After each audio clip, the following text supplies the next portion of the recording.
Time to talk some Notre Dame football here on Mark Rogers TV. Please subscribe to my YouTube channel, The Voice of College Football, right here on YouTube. If you prefer the audio versions, you've got them on Google Play, Podbean, iTunes, and Stitcher. Just search Mark Rogers TV. And yes, we talk Irish with Ben Belden.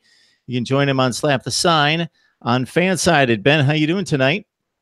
I'm doing very well. How are you?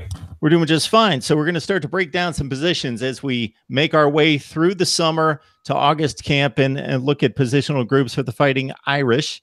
And we will be monitoring the live chat. So any comments or questions, please send them our way.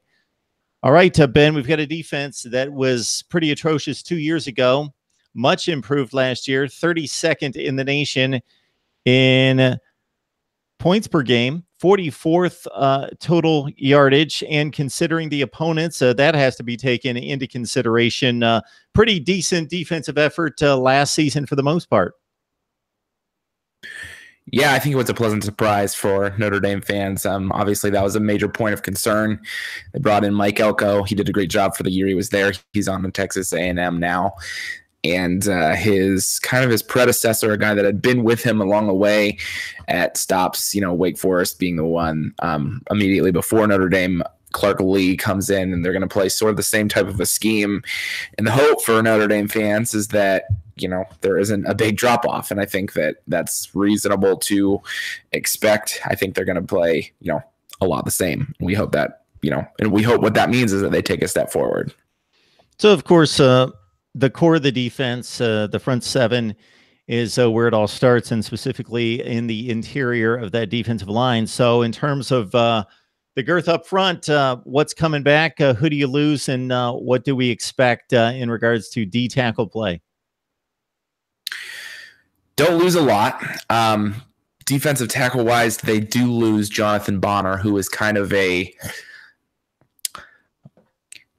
And I've actually misspoke already. Jonathan Bonner is coming back. He's coming back as a grad student. But I was thinking of a defensive end, Jay Hayes, that they lost, who kind of plays more of like an inside position. So Notre Dame plays kind of like the 4-2-5. So they play like one, I guess, kind of like real defensive tackle, a defensive end, a strong side defensive end that's kind of more of a what you would think of a defensive tackle position. But the main guy that is the guy on the interior of the defensive line for Notre Dame is definitely Jerry Tillery.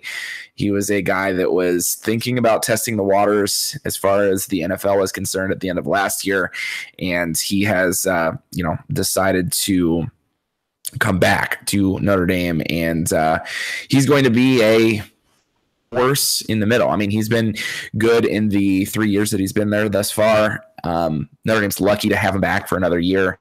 They don't really lose a whole lot as far as, talent is concerned, because they were pretty young last year. Last year, defensive line was a big question mark, and they're really bringing everybody back, including some guys like Myron Tagovailoa-Amosa, who was a true freshman last year. Fantastic to get him back because he played really well as the season went on. Kurt Hinish, same deal. He was a freshman last year. So all of those guys are going to be playing, one of the two kind of defensive tackle spots for Notre Dame. They also have a few decent recruits coming in. They have twins, Jason and Justin Adamaloa. I think I said their name right. Whether those guys challenge for playing time this year, I can't necessarily tell you yet. They weren't early enrollees, and we don't know a whole ton about how they're going to stack up in the college game, especially as freshmen, but they are going to be guys that maybe in the future we're going to be talking a whole awful lot about. Yeah, we got Jerry Tillery at 56 tackles last year, 9 tackles for loss, 4.5 tackles in the backfield on the sack, I should say, 4.5 sacks. And you mentioned these other two players on the inside. So are we basically counting on a couple of freshmen to come in and not necessarily start, but make an impact? You had mentioned the 3 other players. One, Tillery, a complete known commodity. The other 2 had played sparingly, but contributed last season. And then you've got the 2 true freshmen. So it sounds like to gain any kind of a rotation there, you're counting on a couple of freshmen, or at least maybe one of them to be able to play on a big time level right away. Yeah, I think the four. So there's Tillery, like I mentioned, he's far and away number one. Jonathan Bonner, who I misspoke about just a couple seconds ago, will be back, and he's kind of a he's not the impact type player that Jerry Tillery is. He's a reliable guy, I guess, and he's a guy that's I don't know. He's never struggling for the words to describe him. He's never stood out, I suppose. He's been just kind of there. He's been reliable, but he hasn't been like the impact defensive player that maybe you would want him to be. After that, then, Tagovailoa, most freshman last year, who he's a rising sophomore, and same with Hinish. They're probably the two that are going to be in kind of like those backup type roles, I would think. And then after that, then the true freshman, for a defensive tackle is, the two Ademilola twins. I think the consensus is that Jason Ademilola is the better of the two, but I mean, they're twins. So, I mean, really, what can you really tell, especially at this point, having only watched them really in high school? So I think they're they're four deep with guys that saw a lot of snap or a decent amount of snaps last year. I think, Hinish and Tagovailoa Mosa are going to get a lot more snaps than they got last year, and we'll see how they do with those snaps. I mean, sometimes it's easy to look pretty good when you're getting 10 to 15 snaps a game and you're not getting the wear and tear. And it'll be interesting to see how, those guys, those sophomores that I mentioned, hold up. And then we'll see if they have to go, three deep at the defensive tackle position. Then that's probably where you're going to start talking about, Ademiloa. They've got some other guys on the defensive line. Micah Dutredway, who's just a huge guy. He's 6'4", 300 some pounds. That, if you look at him, he looks like a great, a specimen on the defensive line, I guess. And hasn't always panned out. He's going to be a rising senior. Hasn't exactly panned out to what maybe they hoped he would be. They've got some other guys in the mix too, but they're just guys that haven't necessarily, I don't know that defensive line play has been the paramount or the highest priority at Notre Dame in years past. And some of these guys haven't quite developed the way you would want. Maybe it's a fit. Maybe it's the fact that they've had, three defensive coordinators in 3 years now. And not a very good one in Brian Van Gorder, who's been gone for a couple years now. So we'll see what we get from some of these guys on the interior. Maybe new coaching does it for them. We'll see. Yes, we mentioned Tillery, the playmaker, coming back. Bonner, more of a steady influence. 30 tackles last season and 2 plays in the backfield. Tackles for loss there. We've got Ben Belden on the line talking Notre Dame football. You can join him on Slap the Sign for Notre Dame football coverage. We will go to the chat as soon as we conclude with the defensive line play. And in regards to those guys that come off the edge and make disruption in the backfield, what do we have there? So Notre Dame plays 2 different type of defensive ends. So they kind of play this, what you would call kind of a drop defensive end. That was occupied last year by Dalen Hayes. And that drop defensive end position is more of, I don't know that it's necessarily fair to call it a outside linebacker defensive end hybrid, but that's almost what it is. They'll drop into coverage on occasion, but they're really more of like the speed rusher type defensive end. So they've got Hayes there.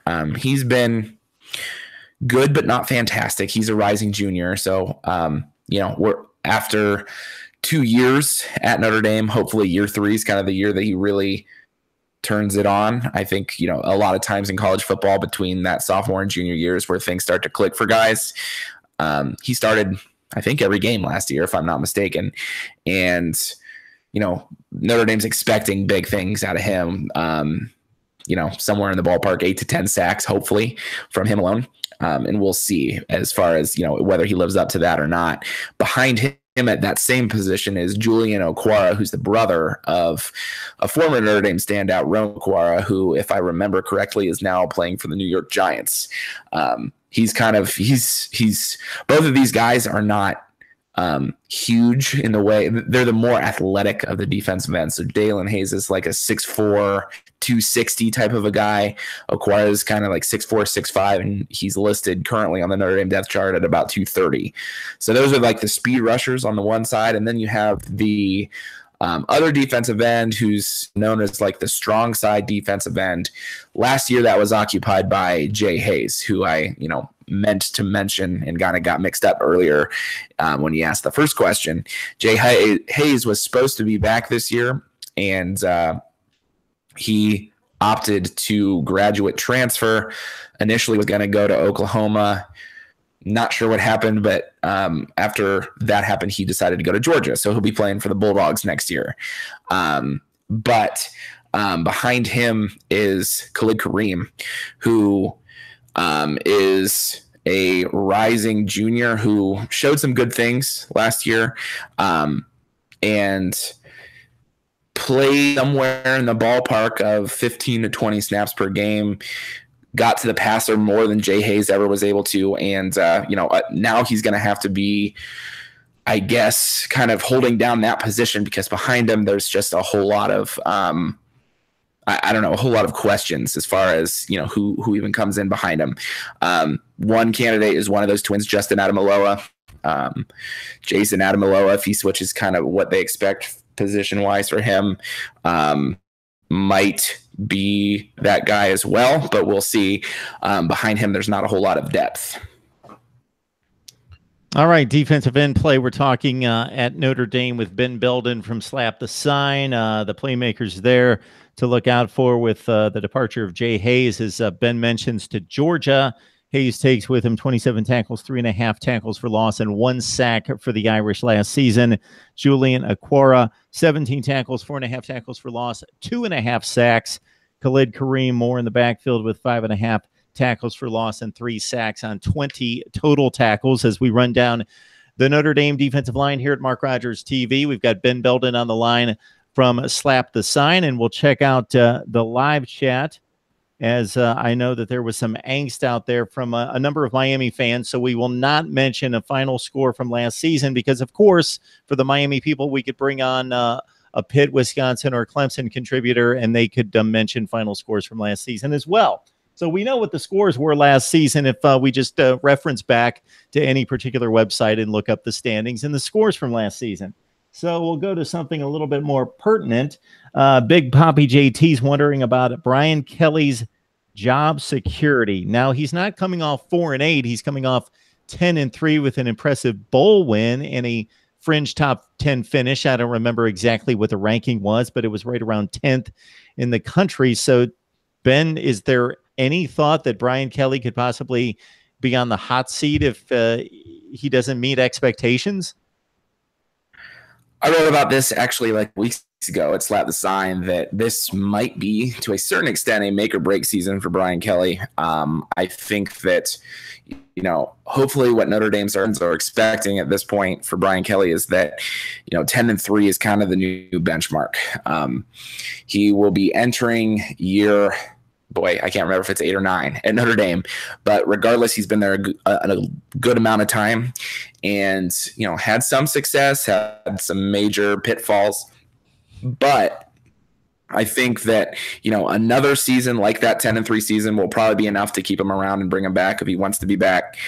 I don't think if he takes a step back at this point that he'll be back, to be honest with you, because, that probably will have sent a message pretty loud and clear that Notre Dame has maxed out under Brian Kelly. If they can't, if they go 8-4 this year, well, that's probably means that, 10-3 for Brian Kelly is kind of like the max out type of a situation. So, another season like last season, I think he's safe, but much less than that. I could definitely see Notre Dame going another way. And Mark, I hate to, but I am getting a phone call from my mother, and apparently it is urgent, so I'm going to have to take this. I'm very much apologize. That phone call, Ben. I hope everything's fine, and get off the line, and hopefully we'll talk to you soon. Ben Belden from Slap the Sign joining us to talk Notre Dame football. We will fill out our positions later. Thanks so much, Ben. All right. Thank you. Sorry about that. There's a number of comments here concerning Notre Dame football. And what else do we have here? Of course, we've got a ton concerning the Miami Notre Dame relationship, and we know that goes back to the, let's see, basically 1985 was the first time that I remember Notre Dame and Miami hooking up. And at that point, it was a definite mismatch, and was the first few times that they played. There was that 56-7 game that concluded Jerry Faust's career at Notre Dame. Faust there from 81 to 86. Lou Holtz comes in, and it was a more respectable score, but they still got their butts kicked their first season under Lou Holtz, as Holtz took the Irish to a Cotton Bowl game and loss against Texas A&M. And then, of course, Notre Dame amped up very quickly. They improved, as Lou Holtz was apt to do.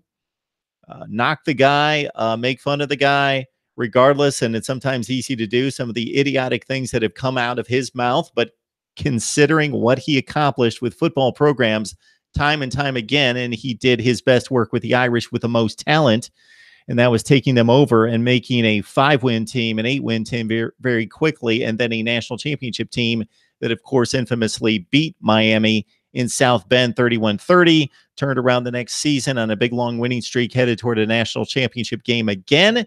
Miami, the much better team, won at 27-10, but it was still a good Notre Dame team that finished in the top 5 in the country.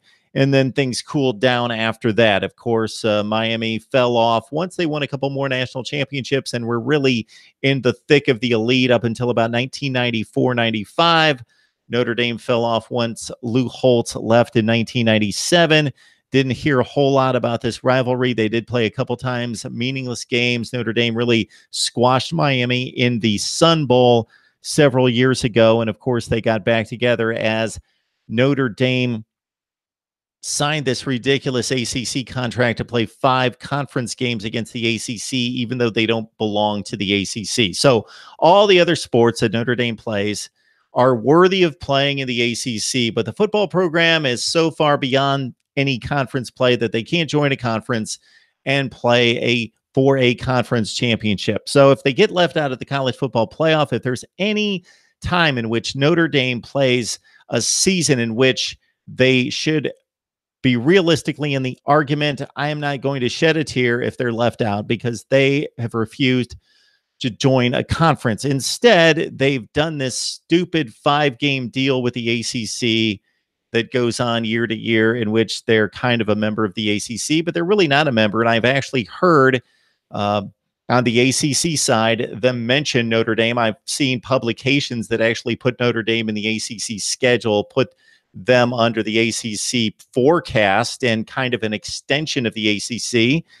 And that's ludicrous. They're not in the ACC. They're not in the conference standings. They're not eligible for a championship. They just happen to sign a 5-game schedule against the ACC every season, and something should be done about that. And again, if we would go to a logical scheduling system in which it was taken out of the hands of the schools, and maybe Notre Dame would be my best argument to get it out of the hands of the schools, then we put it into the hands of a unbiased, neutral committee that can really put it in the hands of reasonable people that can schedule with the mindset of the best and what's the best for college football across the board.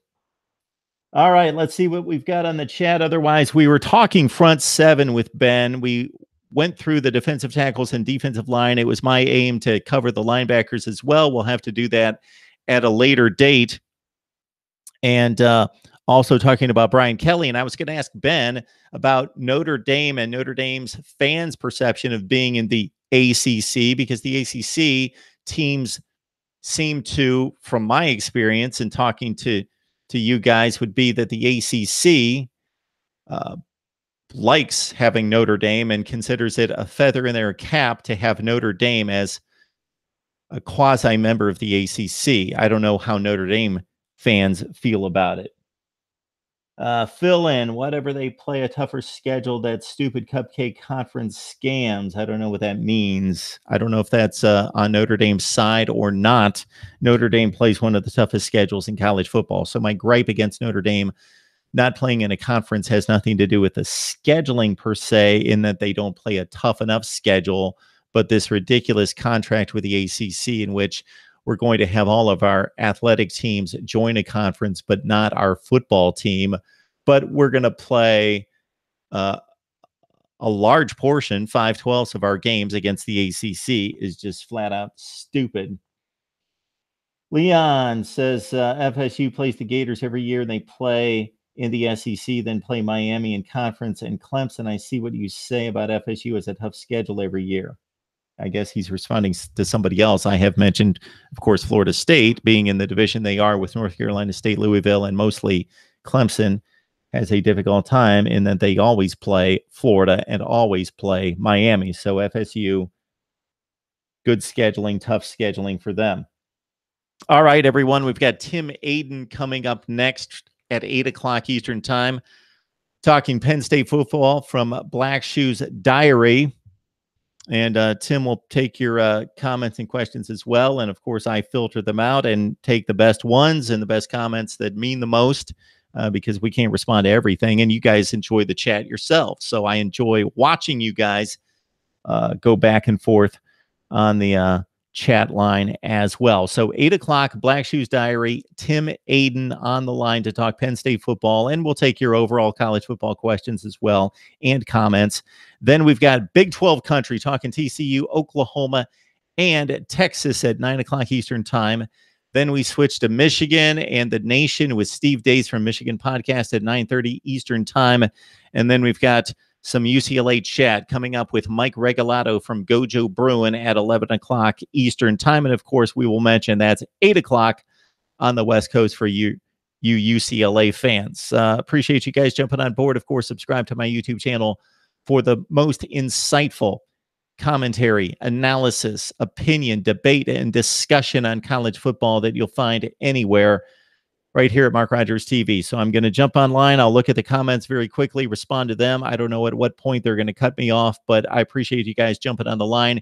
We will see you in just a few minutes at 8 o'clock Eastern Time.